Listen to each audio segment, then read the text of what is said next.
Welcome back in Vrinda classes. This is Divya, your maths teacher. So students, let's start today's class.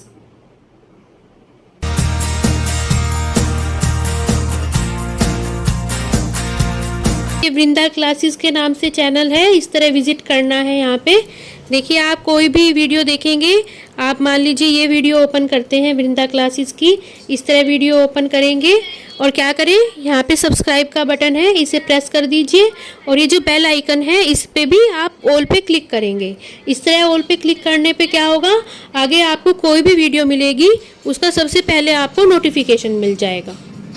Question number 4 of Exercise 5.3. How many terms of the AP 9, 17, 25 and so on must be taken to give a sum of 636?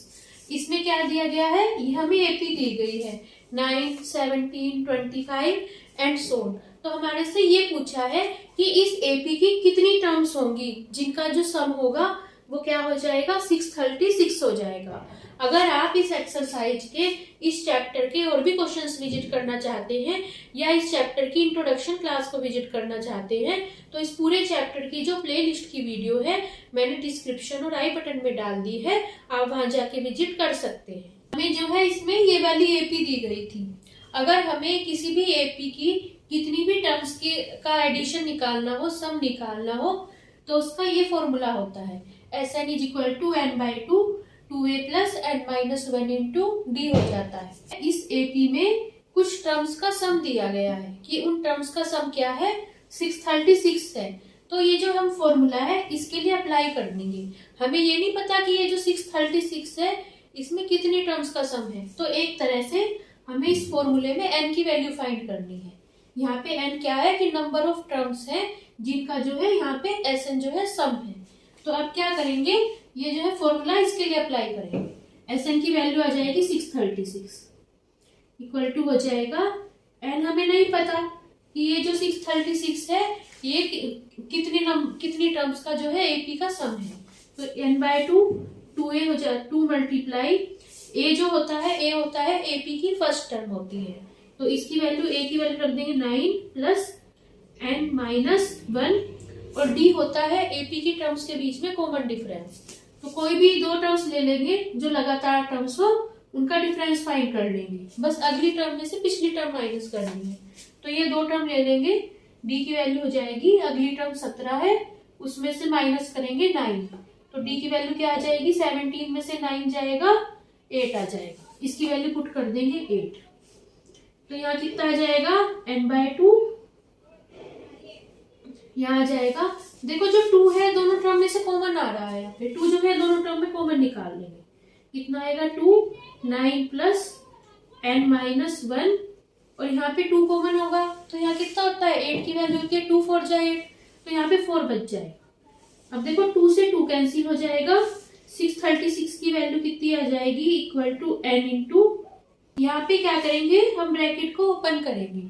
देखो n के सामने कोई sign नहीं है तो कैसे समझा जाएगा, प्लस का समझा जाएगा। पहले करेंगे साइन की मल्टीप्लाई, प्लस की प्लस से मल्टीप्लाई होगी तो आ जाएगा प्लस, और 4 की इन दोनों टर्म्स की मल्टीप्लाई है तो यहाँ आ जाएगा 4n। अब यहाँ पे प्लस की माइनस से मल्टीप्लाई होगी तो क्या आ जाएगा, माइनस 1 की 4 में मल्टीप्लाई होगी 4। अब देखो यहाँ कितना आ जाएगा, 636 की वैल्यू आ जाएगी, यहाँ पे आ जाएगा n इंटू 9। देखो 9 कैसा है, 9 में से 4 जाएंगे कितने बच जाएंगे, 5 बच जाएंगे। इन दोनों टर्म को सोल्व कर लेंगे, 5 प्लस 4n हो जाएगा। अब यहाँ पे कितना आ जाएगा, n की दोनों टर्म से मल्टीप्लाई कर लेंगे तो कितना आ जाएगा, यहाँ पे 636 is equal to 5n plus 4 into n square हो जाएगा। क्यों हो जाएगा, जब n की हम देखो यहाँ पे भी n की पावर 1 है और यहाँ भी n को लिख सकते हैं n की पावर 1। मल्टीप्लाई जब होती है तो पावर्स जो है आपस में ऐड हो जाती हैं। देखो n की पावर यहाँ 1 थी, यहाँ 1 थी, इसकी इसमें मल्टीप्लाई कर रहे हैं तो पावर कितनी हो जाएगी, 1 प्लस 1 2 हो जाएगी। अब क्या करेंगे, इस वाली टर्म को उधर ले जाएंगे, देखो इसके सामने कोई साइन नहीं है, प्लस की समझ जाएगी तो कितनी आ जाएगी, ये वाली term 5n plus 4n square. अब यहाँ आके माइनस की हो जाएगी, माइनस 636 इक्वल टू यहाँ पे बच जाएगा 0 बच जाएगा। अब देखो ये वाली जो इक्वेशन है इसे इस तरह हम नोट कर लेते हैं। सबसे पहले लिखते हैं एन स्क्वायर वाली टर्म, फिर लिखेंगे एन वाली टर्म, और फिर लिखेंगे कांस्टेंट टर्म मतलब इसमें एन नहीं है, और फिर लिखेंगे 0। अब देखो ये जो है इक्वेशन हमारे पास एक क्वाड्रेटिक इक्वेशन आ गई है। क्वाड्रेटिक इक्वेशन किसे कहते हैं? जिसमें जो वेरिएबल होता है, यहाँ वेरिएबल है एन वेरिएबल है, इसकी वैल्यू हमें फाइंड करनी है। इसकी सबसे बड़ी पावर है 2। तो जिसमें जो है वेरिएबल की अननोन की सबसे बड़ी पावर 2 होती है, वो एक क्वाड्रेटिक इक्वेशन होती है। अब इसे सोल्व करेंगे, तो कैसे सोल्व करेंगे? सबसे पहले लिखते हैं कांस्टेंट टर्म। तो ये होगी कांस्टेंट टर्म मतलब जिसमें एन नहीं होता, उसकी मल्टीप्लाई करते हैं जो एन स्क्वायर के साथ जिसकी मल्टीप्लाई है, जिस नंबर की, वो लिखेंगे 4। अब हमें क्या करना है? 636 मल्टीप्लाई 4 के ऐसे फैक्टर्स फाइंड करने हैं जिन्हें प्लस या माइनस करके हमारे पास 5 आ जाए। 636 को 4 से मल्टीप्लाई करके हमारे पास ये आ गया है नंबर 2544। अब हम क्या करेंगे? इसके फैक्टर्स फाइंड करेंगे। तो हमें देखो ये जो नंबर्स होते हैं हमारे पास प्राइम नंबर्स होते हैं, 2, 3, 5, 7, 11, 13 एंड सो ऑन। ये नंबर देखेंगे किस किस से डिवाइड हो रहा है? इन नंबर से। तो स्टार्टिंग करेंगे 2 से। तो क्या करेंगे? देखो ये नंबर डिवाइड हो जाएगा 2 से, तो 2 से करेंगे 2 1 जा 2, 2 2 जा 4, कैरी 1 हो जाएगा, 2 7 जा 14 और 2 2 जा 4। अब देखो ये वाला नंबर फिर से 2 से डिवाइड हो जाएगा, तो 2 6 जा 12। अब क्या आ जाएगा? 2 3 जा 6, कैरी 1 हो जाएगा, 2 6 जा 12। अब ये नंबर फिर से 2 से डिवाइड हो जाएगा, कितना आएगा? 2 3 जा 6, 2 1 जा 2 और 2 3 जा 2 8 जा 16। अब ये जो नंबर आया है 318, ये फिर से क्या होगा? 2 से डिवाइड हो जाएगा, तो कितना आएगा? 2 1 जा 2, कैरी 1 हो जाएगा, 2 5 जा 10, कैरी 1 हो जाएगा, 2 9 जा 18। अब देखो ये जो नंबर आया है 159, ये 2 से डिवाइड नहीं होगा, ये होगा 3 से डिवाइड। तो यहाँ लिखेंगे 159। अब ये होगा 3 से डिवाइड। 2 के बाद चलेंगे अगले नंबर 3 पे, तो आएगा 3 5 जा 15, 3 3 जा 9। हमारे पास नंबर आ गया है 53। वो क्या है? एक प्राइम नंबर है, और जो प्राइम नंबर होते हैं हमेशा केवल अपने आप से डिवाइड होते हैं, वो किसी और से डिवाइड नहीं होते। तो ये जो नंबर होगा 53, ये क्या होगा? केवल अपने आप से डिवाइड होगा। 53 1 जा 53। 2544 के फैक्टर्स फाइंड करे हैं, तो हमारे पास ये फैक्टर्स आए हैं 2 मल्टीप्लाई 2 मल्टीप्लाई 2 मल्टीप्लाई 2 मल्टीप्लाई 3 और मल्टीप्लाई 53 आया है। अब देखो अब हमें यहाँ पे क्या लाना था? 5 लाना था। तो इन फैक्टर्स को ही प्लस या माइनस करके हम क्या लाएंगे? 5 लाएंगे। तो क्या करना है? कॉम्बिनेशन बनाना है इन फैक्टर्स का। एक तो ये बात ध्यान रखनी है, जब भी कॉम्बिनेशन बनाएंगे तो सारे नंबर्स लेंगे और एक नंबर केवल एक ही बार लेंगे। अब देखो मान लो अगर मैं ये वाले नंबर्स ले लेती हूँ, ये वाले एक बार, तो ये वाले नंबर्स ले लेती हूँ। देखो इनसे क्या आएगा? 2 2 जा 4, 2 जा 8, 2 जा 16, 3 जा 48 आ जाएगा।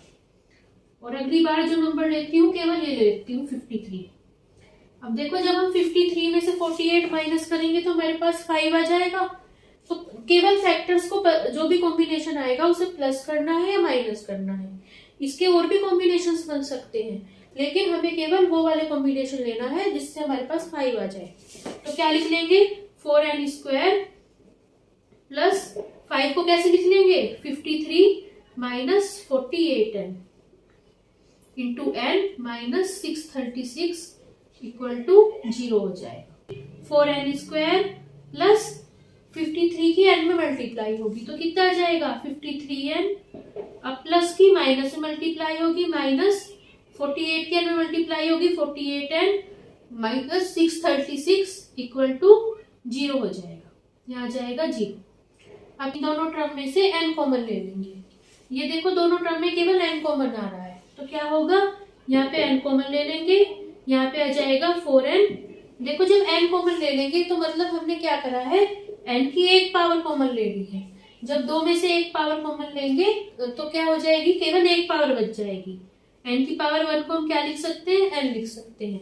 4n प्लस अब यहाँ पे n कॉमन लिया है तो क्या आ जाएगा 53 आ जाएगा। अब इन दोनों टर्म में देखो हमारे पास क्या कॉमन आ जाएगा, दोनों नंबर जो है 12 से डिवाइड हो रहे हैं तो माइनस के 12 कॉमन आ जाएगा। 48 को 12 से डिवाइड करें कितना बच जाएगा, 4 बच जाएगा और यहाँ पे n बच जाएगा। अब देखो जब माइनस कॉमन ले लिया, जब हमने दोनों टर्म में से माइनस कॉमन ले लिया तो दोनों टर्म कैसी हो जाएंगी, प्लस की हो जाएंगी। तो यहाँ बच जाएगा प्लस और 636 को 12 से डिवाइड करेंगे तो कितना बच जाएगा, 53 बच जाएगा इक्वल टू 0। अब देखो अब हमें फैक्ट इस तरह करना है कि हमारे पास दोनों ब्रैकेट में सेम टर्म आनी चाहिए। यहाँ पे हम दोनों ब्रैकेट में सेम टर्म आ गई है तो क्या हो जाएंगे, इस क्वाड्रेटिक इक्वेशन के क्या फैक्टर्स हो जाएंगे, यहाँ पे लिखेंगे n, अगली टर्म है -12 और फिर लिखेंगे common term 4n plus 53 equal to 0 लिखेंगे। अब क्या करेंगे, इन्हें दोनों को अलग अलग 0 के इक्वल पुट कर देंगे तो n-12 भी 0 के इक्वल पुट करेंगे तो n की वैल्यू क्या आ जाएगी, देखो 12 यहाँ माइनस का है उस साइड जाके प्लस का हो जाएगा तो आ जाएगा +12 लिखो 12 लिखो एक ही बात है। अब दूसरे फैक्टर को 0 पुट कर देंगे 4n plus 53 equal to 0। 4n की वैल्यू कितनी आ जाएगी, 53 यहाँ प्लस का है उस साइड जाके माइनस का हो जाएगा -53 या फिर n की वैल्यू कितनी आ जाएगी -53 को डिवाइड कर देंगे, देखो 4 यहाँ मल्टीप्लाई में उस साइड जाके डिवाइड का हो जाएगा, डिवाइडेड बाय 4 हो जाएगा। अब देखो अगर आप ध्यान से देखो n जो था हमारे पास क्या थी, नंबर ऑफ टर्म्स थी।